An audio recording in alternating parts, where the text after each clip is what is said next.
I don't care if hip hop is in the Billboard charts or not. From the beginning, it wasn't about that. Hip hop doesn't need no validation from charts to signify relevance. Hip hop is a diverse art form, constantly evolving and influential. So we're going to explore the state of hip hop and why it will never die.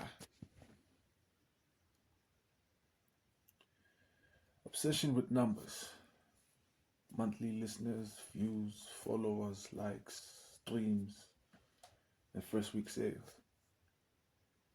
If someone sells 5K or 15K and don't debut at number one, the album is a flop, some believe.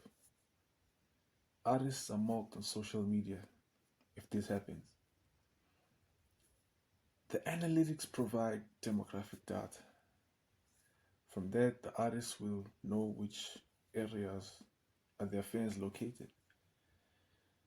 It could be that most of your listeners are from Johannesburg, Pretoria, Kimberley, or Durban, or Bulugwane, or something like that. If an artist organizes a tour,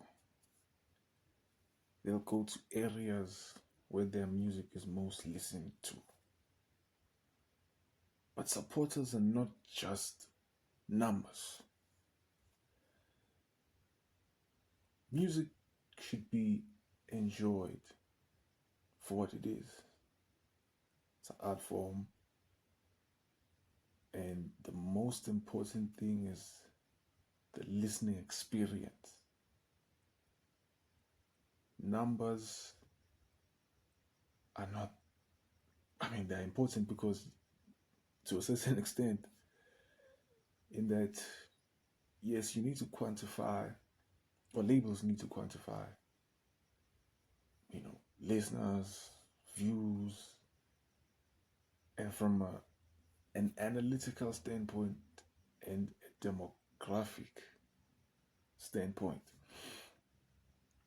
Numbers are important, but they shouldn't be more important than listener experience and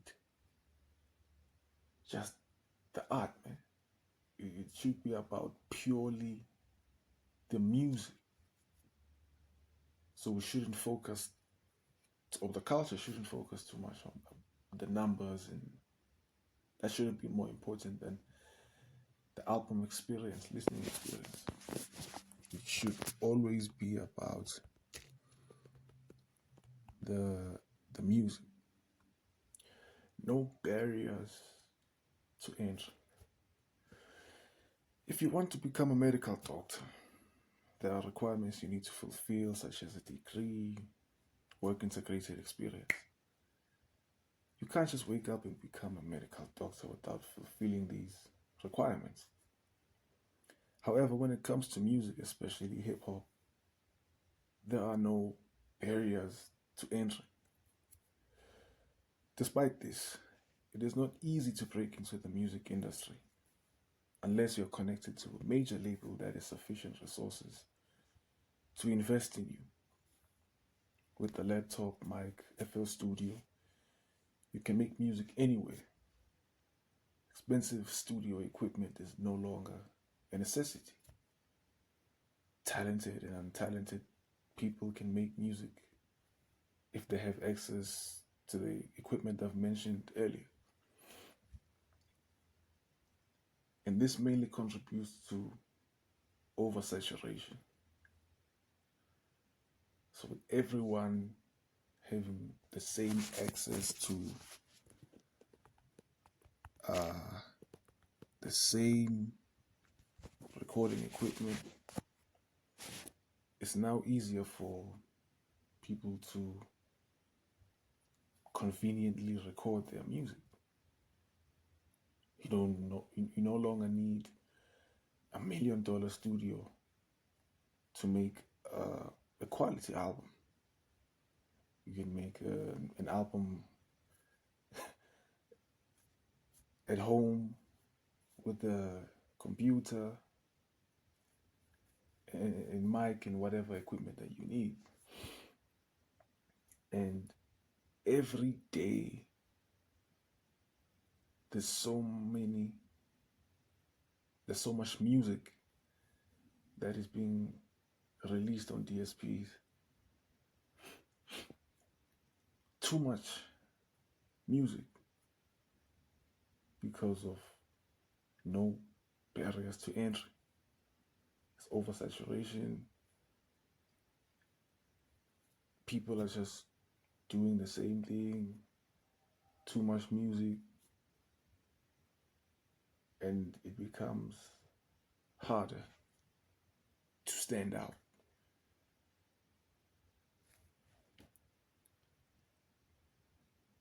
Mumble rap. people don't have People that don't have musical talent cannot be referred to as artists. During the mumble rap wave, it was uncool to make meaningful music, especially in the mainstream. Lyricism was preferred more by the older generation MCs. Oh, on the other hand, the young people preferred auto-tune melodies and vibes. That's what mattered more to young people at the time. The mumble rap wave received both praise and criticism. Regardless, mumble rappers made music that appealed to young people, made a lot of money, and they were successful. The mumble rappers proved that you don't need to be lyrical to succeed in the music business. It is important to hone your craft through practice. Making albums or songs doesn't make you a musician or an artist. We can tell that you don't love the art form. At least battle rap and the underground value pure lyricism.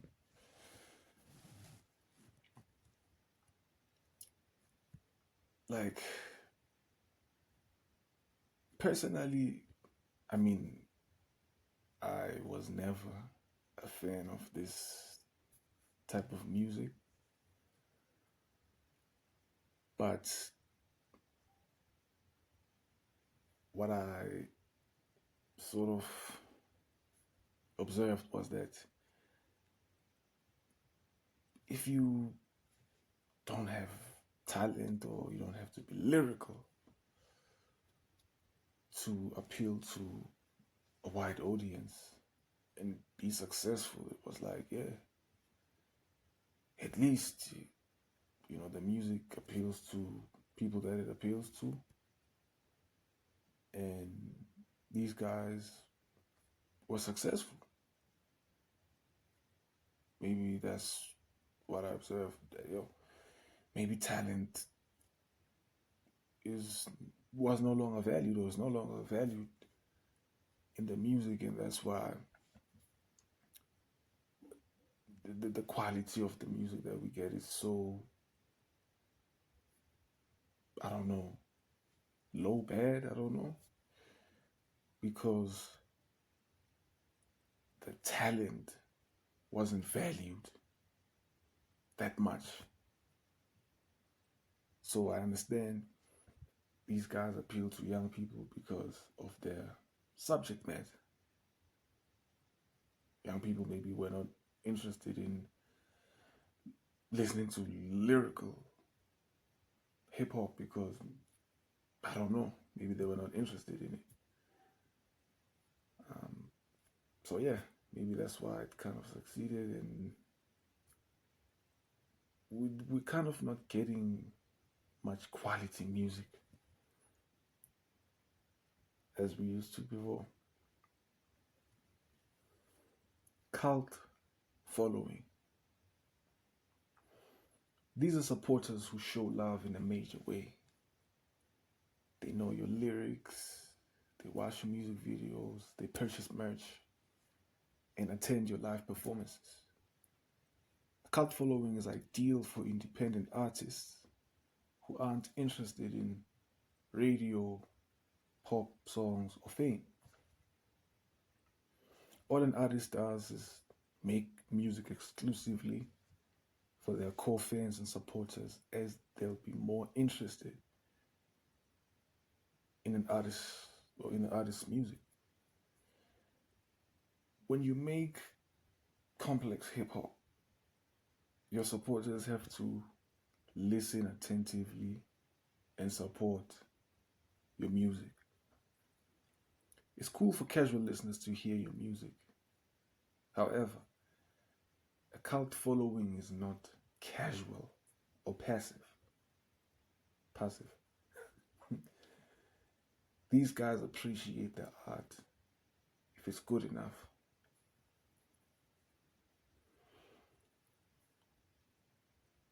It's better for independent artists to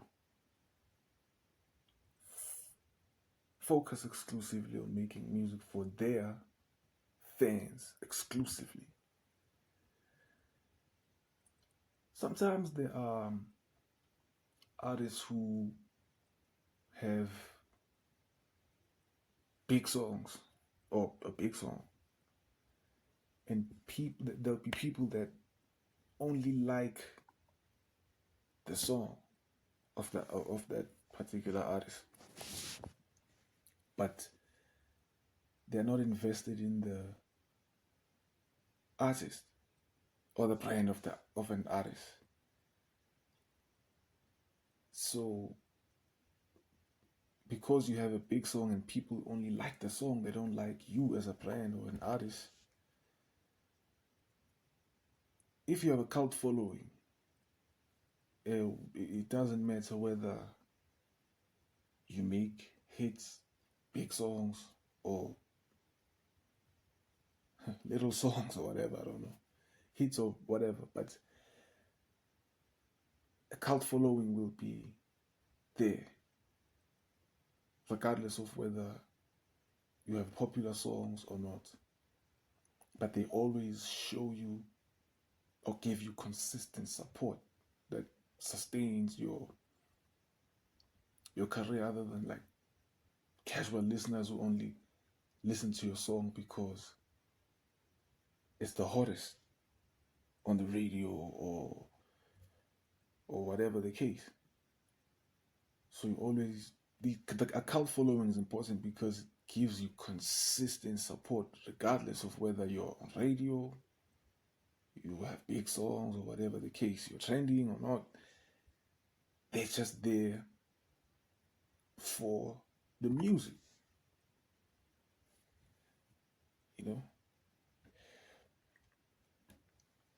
Hip hop is alive and well. Hip hop contributes an estimated 15 billion dollars to the US economy. Could be more, could be maybe 50 or 100 billion, could be more. I don't know. To declare that hip hop is dead whilst contributes so much to the economy is absurd. Maybe it's for clickbait, or that negativity garners more views. Sure, the quality of music has drastically declined over the years. Here in South Africa, hip hop dominated, I think, in the early 2010s, mid 2010s, or something like that. Afterwards, Amapiano gained popularity and many people gravitated towards it. There were people who were maligning hip hop because it was no longer dominating the game. It doesn't mean that the popularity of Amapiano is the death of hip hop or whatever.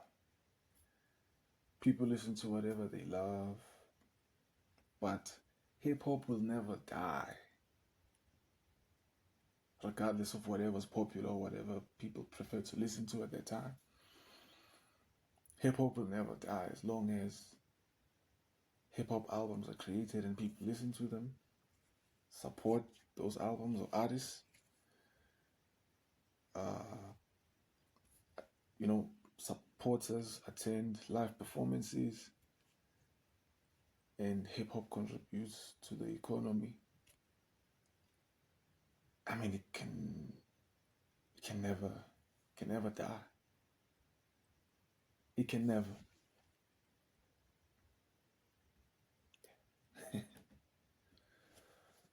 Ageism, ageism, man. It's not just an issue in hip hop. In soccer, when you hit your 30s, you're deemed too old to play. Warren Buffett is in his mid 90s and he's still the CEO of his company. Hip hop is no longer a young man's sport. As the genre grows and MCs mature with it, it's now more acceptable to be an MC when you're in your 40s, 50s, or even 60s. Age is no longer emphasized. OGs can make music that is relatable with their age mates, and YGs can do the same. Yeah, you young people are kind of like drivers of the culture because they have influence. The hip hop is influenced by young people. But as they grow and their fan base also grows with them,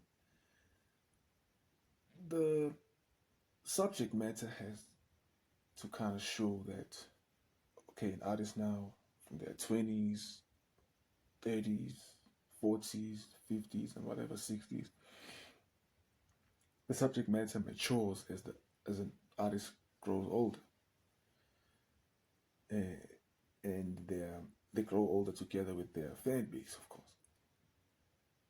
So what an artist raps about in their 20s maybe may not be cool when their fan base is in their 40s or 50s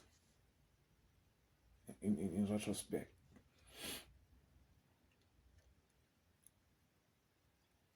So age is, especially in hip hop, is now, it doesn't matter.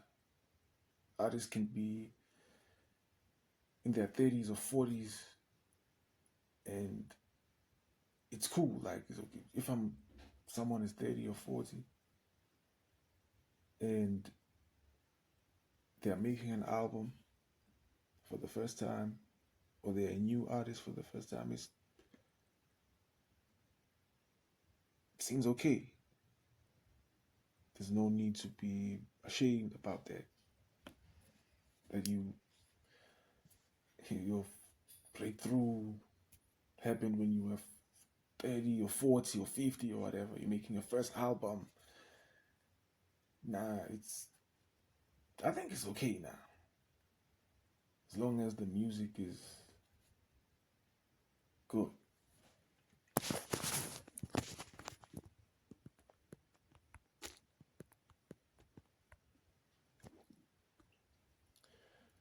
Complex lyricism and relatability. Yeah. Sean Carter had to dumb it down to double his dollars. If skill sold, he'd rap like Talib. He wants to rhyme like common sense. he made 5 mil and he never rhymed. Like common sense. Yeah, that line is yeah, tells you about the music business. Like I said earlier, there were mumble rappers who became successful without technical ability. Therefore, for Sean Carter to make money, he had to simplify his lyrics to be more relatable to the masses and appeal to the pop audience. Catchy hooks, simple lyrics, good beats. That's the hit making formula. When it comes to hit making, major labels don't like complex lyricism because it doesn't connect with the masses. Thus, rappers who want to sell more need to have simple lyrics, catchy hooks, and be relatable. I'm not sure if how how the game is designed is to make artists who are more lyrically complex not to succeed. Hmm? Like maybe it could be that the game is against talent or technical ability. It's kind of designed not to be, not to allow artists to be technical and successful. Maybe Eminem is an exception, but most skillful MCs, yeah, I mean they have hits and radio singles and so on, but sales wise, they don't do well because if someone is too skillful,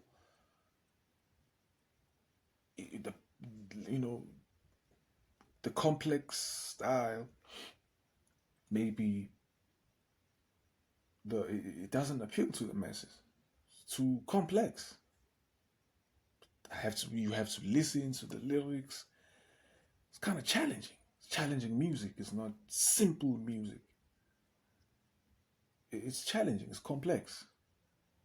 So guys who make complex music or hip hop, the game doesn't like that because maybe the higher ups or the system or whatever, it's not made to accommodate technical ability. Of course, I mean, guys like Black Thought, Common Sense, I mean, these guys have millions of views. And I'm sure having millions of views shows that maybe their music, people relate to their music, regardless of whether it's complex or not. But this is the music business. The music business is not a talent show. It's not about who has the most talent, who's more talented. Rihanna, I mean, there's many artists, R&B, pop artists that don't write their own lyrics. They don't. They get the best producers, writers, and whatever, and like they just sing whatever they're given to write. They don't have to know how to play instruments or whatever the case. So, but I feel like the game has rules. If you have a complex style, it doesn't, it won't do well commercially. I'm not saying that there are no complex hits. Maybe there are complex hits that did well commercially, but the game is not designed for that. The game is designed for simplicity and subject matter that is entertaining. There's a story of Berry Gordy, founder of Motown Records, and Marvin Gaye. There's an album, Marvin's Gaye album, What's Going On, released in 1972 or something. Maybe I could be mistaken. As he was making the album, Berry Gordy was like, if you sing about inner city challenges, war, or maybe Marvin Gaye was like, no, I can't be silent when people are dying. There's issues. I can't be silent. I can't be singing about love when people are dying or whatever. So I want to talk about like what's going on, the war, inner city issues, unemployed, all these conditions that people live under. And Berry Gordy was like, yo, he was sort of like skeptical that the album won't do well because of the subject matter of the album. So again, conscious rappers or MCs or whatever the case, again, tend not to commercially do well because the game, again, is not designed to accommodate that style. So the combination of complex lyricism and meaningful subject matter means that if you make an album with those combinations, yeah, it might get maybe critical acclaim,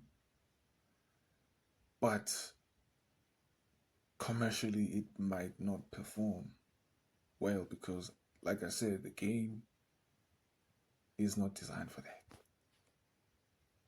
Subject matter.